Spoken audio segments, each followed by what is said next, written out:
Allah mu saurara. Assalamu alaikum wa rahmatullahi wa barakatuh. Abin da ya sa na zo wannan wuri na zo ne saboda in tofa albarkacin bakina da kuma wasu ɗan shawarwari da jan hankali ga ku matasa.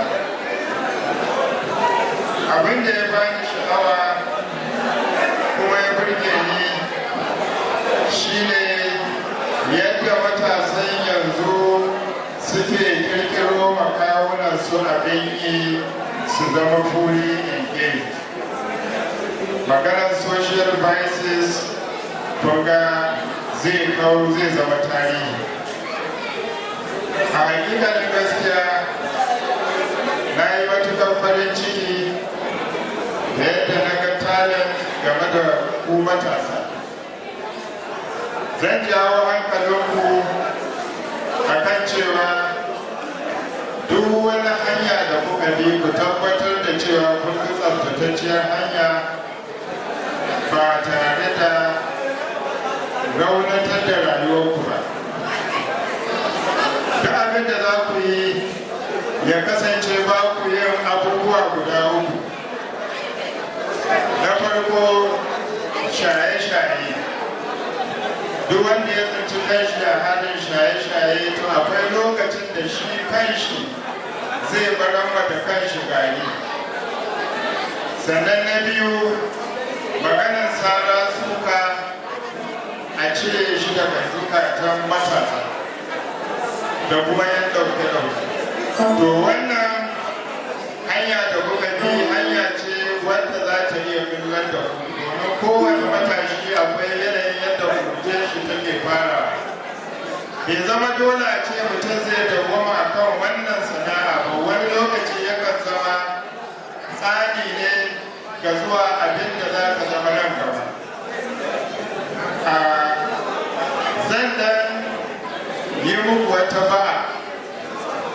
A zuwa na nan akwai da yawa kayan da na ga ni zan yi masu yara a kan kwalliyar da suka yi.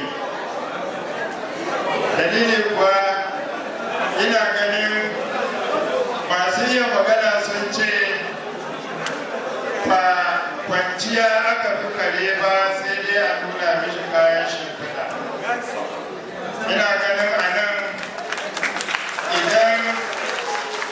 idan zan tuka babban riga in rikide gaya cikakke ina ganin ba wanda zai kama kafarta.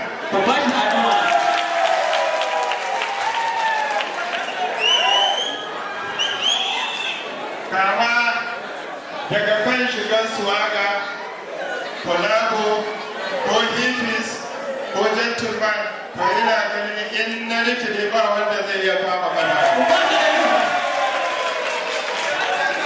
To shi yasa nake cike da farin ciki. Na ga kwalliya iri-iri, na ga gayu iri-iri, ban ga haɗin gargiza ba. To saboda haka ina ƙara kuma ƙarfin gwiwa a kodayaushe ku zama matasa masu ƙirƙire-ƙirƙiren abin da zai kawo muku ci gaba, ba abin da zai tabarbare ku ba. Domin duk wanda ya zo duniya aka haifo shi, to Allah ya ba shi hankali da tunani da basira, sai dai idan shi ne bai yi aiki da ita ba yadda ya kamata. To yana muku fata alheri. Allah ku kiyaye, ku zama matasa na gari waɗanda nan gaba za mu yi fahari da ku jagorance mu, ku jagoranci ƙasar. Mu kasance muna fahari da cewa matasanmu sun zama zarata. Allah ya taimake mu.